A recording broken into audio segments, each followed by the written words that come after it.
আমাদের seven sister আমাদের chicken নেকের দিকে যদি বাংলাদেশি জিহাদি মৌলবাদীরা নজর দেয়, সেভেন সিস্টারের 1 ইঞ্চি জমি দখল করার আগে আমরা চট্টগ্রামে ভারতের পতাকা উড়াবো, খুলনায় ভারতের পতাকা উড়াবো, যশোরে ভারতের পতাকা উড়াবো, সিলেটে ভারতের পতাকা উড়াবো, রংপুরে ভারতের পতাকা উড়াবো।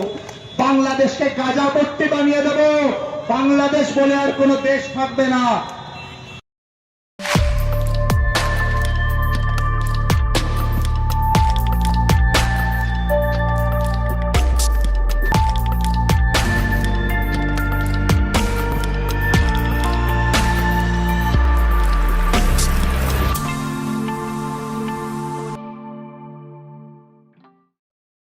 যে ক্লিপটা দিয়ে শুরু করলাম এপিসোড, অনেকে কইবে পাগল ছাগল, এদের কথার গুরুত্ব দেওয়ার লাভ আছে, কিন্তু এটা কথা শুনলে আপনাদের গা কলে শিউরে উঠবে। ইন্ডিয়ার একজন সাবেক জাতীয় নিরাপত্তা উপদেষ্টা বোর্ডের সদস্য, যে লোক ইন্ডিয়ার পরমাণু নীতি লেখার দলে ছিল, সে প্রকাশ্যে নিজের নামে লিখে দিছে বাংলাদেশের রংপুর বিভাগটা ভারতের দখল করে নেওয়া উচিত।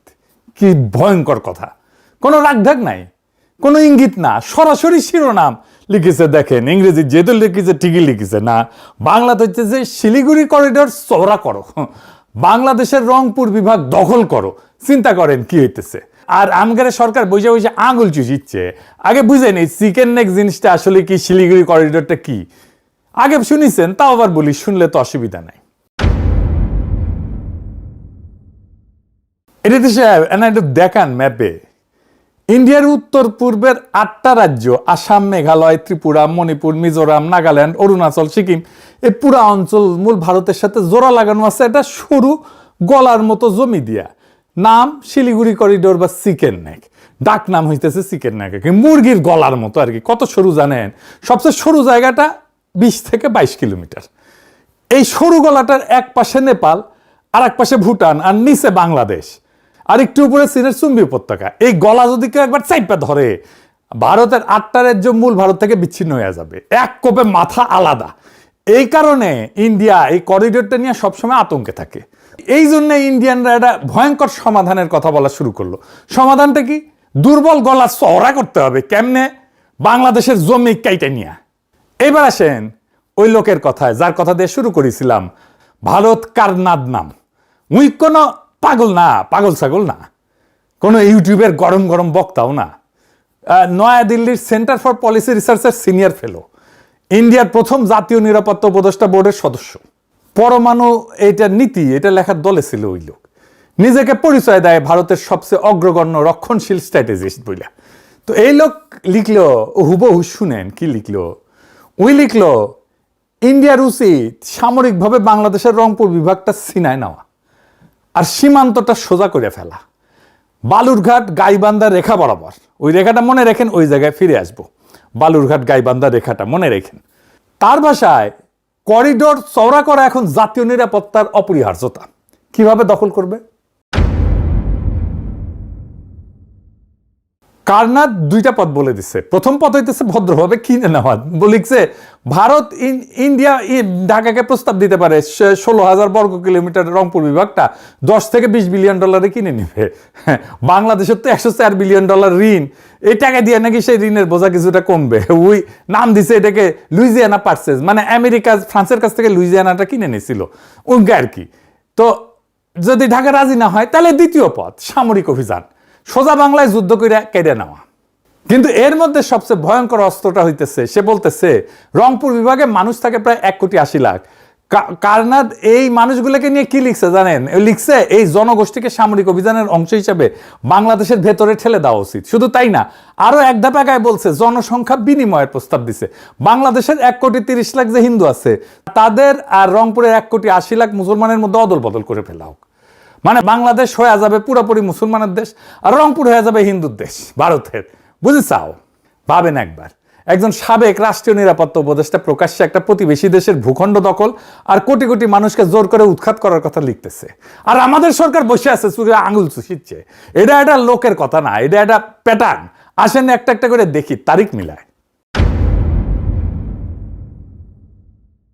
প্রথম লেখা 2024 সালের 9 ডিসেম্বর। দিনটা মনে রাখেন, এই দিন ইন্ডিয়ার পররাষ্ট্র সচিব বিক্রম মিশ্রি ঢাকা আইসিছিল, এসে ওয়াকারুজ্জামান প্রভুপাদের সাথে গোপনে মিটিং করে গেছিল প্রফেসর ইউনূস সরকারের আমলে। এবার ওই দিনই ওই স্বরাজ্য ম্যাগাজিনে সাবেক এডিটোরিয়াল ডিরেক্টর জগন্নাথ একটা লেখা ছাপল, শিরোনাম বাংলাদেশের হিন্দুদের জন্য কেন ভারতের দ্বিজাতি তত্ত্ব সমাধানে মনোযোগ দেওয়া উচিত। এই লোক কি লিখলো শুনেন, ওই লিখলো যে ভারতের উচিত গোপনে এবং প্রকাশ্যে যত বেশি সম্ভব হিন্দুকে ভারতের সীমান্তবর্তী বিভাগগুলোতে সরায় আনা, যাতে পরে তাদের সামরিকভাবে রক্ষা করা যায়। আর বিচ্ছিন্ন করার জন্য 3টে বিভাগের নাম বলছে, রংপুর, সিলেট আর খুলনা। আর শেষে লিখলো সবচেয়ে সরাসরি ওই লিখলো যে ইন্ডিয়াকে বাংলাদেশের জন্য দ্বিজাতি তত্ত্ব সমাধান মেনে নিতে হবে, যেখানে দেশের একটা অংশ রাজনৈতিক চুক্তির মাধ্যমে অথবা জোর কইরা কেটে নিয়ে বাংলাদেশের হিন্দুদের বসানো হবে। জোর কইরা, বাই ফোর্স লিখছে। শব্দটা ওর নিজের লেখা, আমি যোগ করি নাই। এবার দ্বিতীয় লেখা 2025 সালের 1 এপ্রিল। এইবার আসে আরো ভয়ঙ্কর জিনিস। একই ম্যাগাজিন, লেখক হইতেছে জয়দীপ মজুমদার, শিরোনাম বাংলাদেশের হিন্দুদের জন্য একটা হোমল্যান্ড খোদাই করা। আর এটা মতামত না, এটা ধাপে ধাপে পরিকল্পনা দিছে কলে। পরিকল্পনা প্রায় একটা অপারেশনের নকশা। লক্ষ্য কি, লেখকের ভাষায় উত্তরের রংপুর বিভাগ আর চট্টগ্রাম বিভাগের বড় একটা অংশ কাইটে নিয়ে হিন্দুদের হোমল্যান্ড বানানো, আর সেটা ইন্ডিয়ার সাথে জুড়ে দেওয়া। ওই হিসাব দিয়ে বলছে যে রংপুর যুক্ত করলে চিকেন নেক করিডোর অন্তত 150 কিলোমিটার চওড়া হয়ে যাবে। কিভাবে করবে, 4টা ধাপ লিখে দিছে, শুনেন, কারণ এটা গুরুত্বপূর্ণ। কি কি সেই ধাপ? 1 নাম্বার ধাপ, আন্তর্জাতিকভাবে জোরে সোরে প্রচার চালাও যে বাংলাদেশের সংখ্যালঘু নির্যাতিত হইতেছে। এই কথা হইতেছে না? হইতেছে। ধাপ 2 নাম্বার, এইটা সবচেয়ে গুরুত্বপূর্ণ, বাংলাদেশের সংখ্যালঘু সংগঠনগুলোকে টাকা পয়সার সম্পদ দিয়া আন্দোলনে নামো, যাতে ইসলামপন্থীরা খেপে যায় আর পাল্টা আক্রমণ করে। 3 নাম্বার ধাপ, সেই পাল্টা আক্রমণটাকে অজুহাত বানাও। 4 নাম্বার ধাপ, তার ভাষায় হুবহু যত দ্রুত সম্ভব রংপুর আর চট্টগ্রাম দখলে একটা দ্রুত সামরিক অভিযান চালাইতে হবে। আর ওই লিখেছে 71-এ যেমন মুক্তিযোদ্ধা বানানো হয়েছিল, তেমনি সংখ্যালঘুদের আগে থেকে প্রস্তুত করতে হবে ভারতীয় বাহিনীকে সাহায্য করার জন্য। খেয়াল করেন, 1971-এর রেফারেন্স তারা নিজেরাই বলতেছে, আর একটা 71 বানাও, কিন্তু এইবার দখলের জন্য, স্বাধীনতার জন্য না বাংলাদেশের। আর সবচেয়ে গা শিউরিওটা অংশটা এখনো বাকি, জনসংখ্যা বিনিময়, পপুলেশন এক্সচেঞ্জ। ওই লেখায় মজুমদার লেখায় ভুবু লিখছে রংপুর আর চট্টগ্রাম থেকে পূর্ণ জনসংখ্যা বিনিময় হতে হবে। রংপুরের 1,53,00,000 মুসলিম আর চট্টগ্রামের 1,15,00,000 মুসলিমকে দেশের বাকি অংশে সরাই দিতে হবে, যাতে 1,44,00,000 হিন্দু বৌদ্ধ খ্রিস্টানের জায়গা হয়। হিসাবটা একবার ভাবেন, প্রায় 2,67,00,000 মানুষ তাদের জন্মভিটা থেকে উৎখাত, হিন্দুরাও মুসলমানরাও, শুধু ধর্মের কারণে। লেখক নিজেই স্বীকার করছে যে এটা অন্যায্য মনে হতে পারে 2,68,00,000 মুসলিমকে সরায় মাত্র 1,44,00,000 সংখ্যালঘুর জায়গা করা, কিন্তু তারপর ওইটাকে ন্যায্য বলে যুক্তি দিতেছে। এটা কিন্তু আন্তর্জাতিক আইন একটা নাম আছে, সেটা হচ্ছে জাতিগত নিধন, এথনিক ক্লিনজিং। একটা ভূখণ্ড থেকে একটা ধর্মের মানুষকে জোর করে সরায় দেওয়া। আপনি ভাবতেছেন যে এগুলো কল্পনা? জি না, কাজ শুরু হয়ে গেছে। অন্তত রংপুর অঞ্চলে কাজ শুরু হয়েছে, প্রচুর টাকা পয়সা ঢালা হয়েছে, যুক্ত আছে ইন্ডিয়ান হাই কমিশন, ঢালা হইতেছে প্রচুর কালো টাকা, যুক্ত হয়েছে বাংলার লুথার কিং এর দলের লোকেরা, বেকুবেরা তো তাই করবে। আসেন সেই নতুন গল্পে ঢুকি, আপনাদের নিয়ে যাইতেছি পলাশবাড়িতে। রিটা সাহেব গুগল ম্যাপে পলাশবাড়ির জায়গাটা দেখান, দেখেছেন? একেবারে বাংলাদেশ ম্যাপের সরু অংশটার মধ্যখানে, তাই না? ও কেছিল না বালুরঘাট গাইবান্ধা রেখা, ওইটা।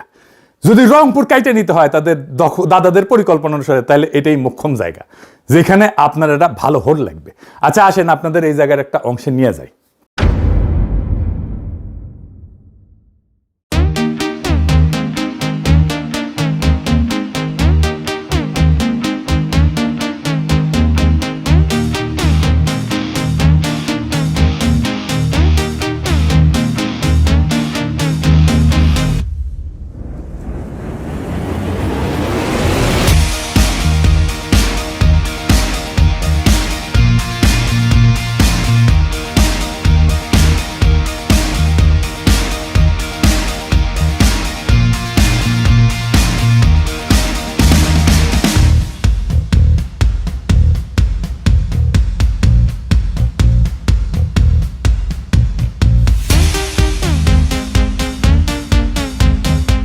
দেখেছেন, এটা হইতেছে পলাশবাড়ির রাধা গোবিন্দ মন্দির। শুধু মন্দির না, এটা আছে সুইমিং পুল, বাচ্চাদের খেলার জায়গা, বলা যাইতে পারে এটা একটা থিম পার্ক। এটা বাংলাদেশের সবচেয়ে বড় হিন্দুদের কালচারাল রিলিজিয়াস সেন্টার। কোনোদিন শুনেছেন? শুনেন নাই? দেখেন রাতে তার অপরূপ দৃশ্য।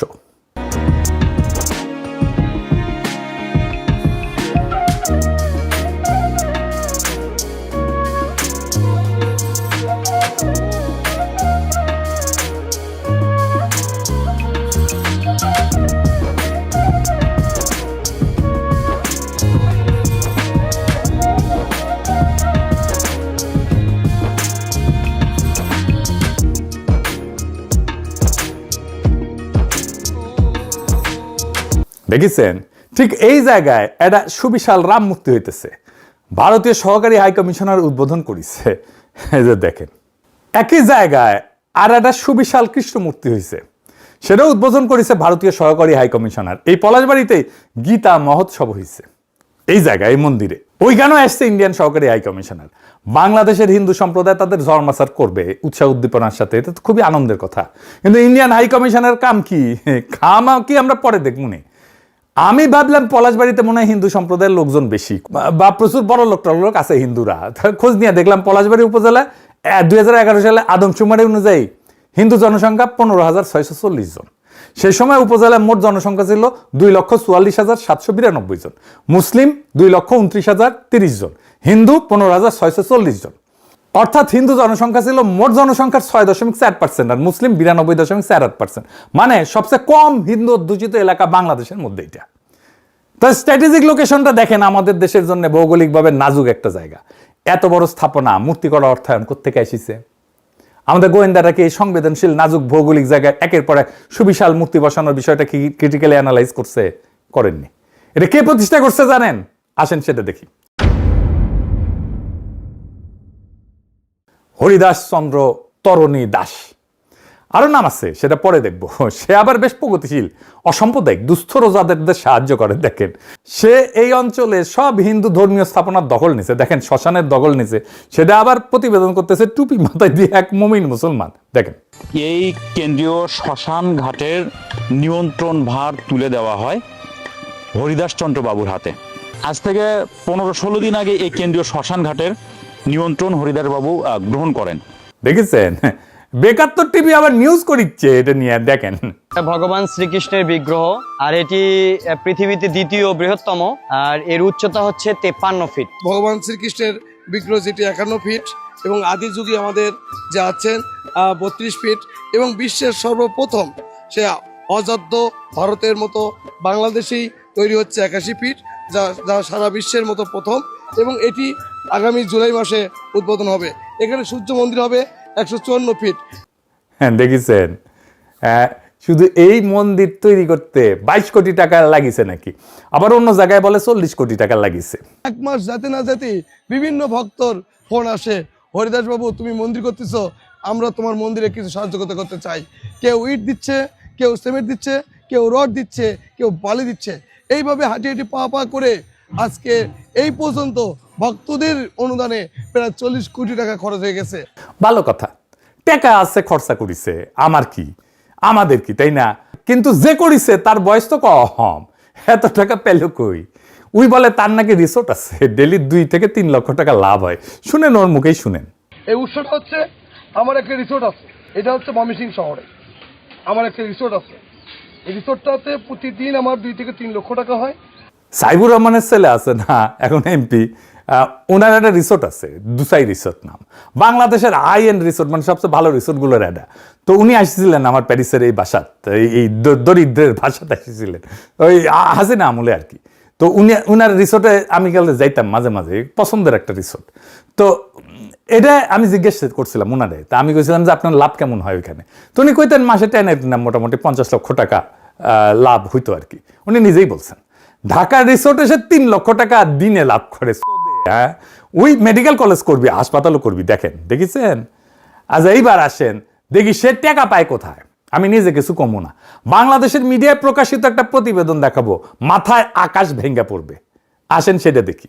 তার নাম হরিদাস চন্দ্র তরণী দাস তৌহিদ, বয়স 34, জন্ম বাংলাদেশে, প্রতারণার শুরু শৈশবে। তবে ছোটবেলাতেই পাড়ি জমান ভারতে, সেখানে সারেন লেখাপড়া, জোগাড় করেন এতিম হওয়ার সনদও। এরপর আবার ফেরেন বাংলাদেশে, প্রতারণা করে ডক্টরেট ডিগ্রিও বাগান। খোদ বাংলাদেশের প্রধানমন্ত্রী শেখ হাসিনাও তার পরিবারের নাম ভাঙানো শুরু করেন। মাননীয় প্রধানমন্ত্রীর নিকট আত্মীয়ের পরিবারের সদস্যের পরিচয় দিয়ে তারা ভুয়া টেন্ডারবাজি করছে বা তারা চাকরি দেওয়ার নাম করে অর্থ আত্মসাৎ করছে। দেখেছেন, ওই হিন্দু না মুসলমান সেটা বড় প্রশ্ন না, প্রশ্ন হইতেছে ইন্ডিয়া থেকে ট্রেনিং নিয়ে আসিছে, গেছিল ছোটবেলায়, আসিছে ট্রেনিং নিয়ে, চাইনিজ ট্রেনিং নিয়ে আসিছে সোনা সোনা চালানের। এসির মিস্ত্রি আর সবজি বিক্রেতা ছিল। স্থানীয় সচেতন মহলের প্রশ্ন, 2018 সালের একজন সাধারণ এসি মেকানিক ও সবজি বিক্রেতা কয়েক বছরের ব্যবধানে কিভাবে শত কোটি টাকার সম্পদের মালিক হলেন? ওই থেকে এত টাকার মালিক হয়েছে, এটার উৎস হয়েছে প্রতারণা আর সোনা চোরা চালান। খুন টুনো করে, শোনেন ওর মুখেই শোনেন। আমি যদি তারা মেরে ফেলেন ভাইরে আলবান একদম মেরে ফেলে পালা যাবো, আমি যখন চলেই যাবো তখন তারা মারি। আর ওইখানে যায় লুথার কিং এর ধর্মমন্ত্রী শামীম কায়সার লিঙ্কন, জামাতের নজরুল ইসলাম লেবু। বাংলাদেশের পলিটিশিয়ানরা কেমন বেকুব, ভালসুনার মূর্খ দেখেন। বাটপারের সাথে ঘষাঘষি না করলে ওদের চলেই না। হাসিনা যারে বাটপার হিসেবে জেলে ঢুকেছিল তার সাথে সে ঘষাঘষি করে বিএনপি আর জামাতের লোকেরা। তাইলে আমরা কি করলাম জুলাইয়ে? মানে এদের বিন্দু মাত্র ডিউ ডিলিজেন্স নাই। উঠে যাচ্ছে সে কি, তার সে কি আমল নামা কি, আমার এটা বের করতে হবে না, আমার এটা বের করতে কয়েক ঘন্টা লাগছে, ওর উঠি বসে থেকে এটা বুঝতে পারে না। তাহলে কি রাজনীতি করে বুঝবার পারিছেন? ইন্ডিয়ান হাই কমিশনার জানে না এটা একটা বাটপার, জানে তাও কেন যায়? আর এটা খুললাম না, এটা বুঝে নেন, কারণ ওক তো বাটপারি করার জন্য বসাইছে ওইখানে। ওই টাকা আসবে সোনা চোরা চালানোর, আর এইখানে কমপ্লেক্স হবে, ওখানে হিন্দু সম্প্রদায়ের লোকজন আসবে, এটা বিশাল একটা ব্যবস্থা হবে ওইখানে, আর তারপরে এক সময় কেটে নেবে। এই তো হাসিনা অ্যারেস্ট করেছিল, ইউনূস সরকার ছেড়ে দিছে, এবার লুথার কিং মাথায় নিয়ে নাচবে। তার সিমটম দেখা যাইতেছে, আমি দেখাই দিলাম, রংপুর মায়ের ভোগে চলে যাবে। আর এইটার জন্য দায় বিএনপি জামাত উভয়েরই। আমাদের এর দুর্ভাগ্য যে কাদের ভোট দিয়া পার্লামেন্টে আনিছেন দেখেছেন রংপুরবাসী। এই এলাকায় আসলে ধরবেন, এদের ছাই দিয়ে ধরবেন।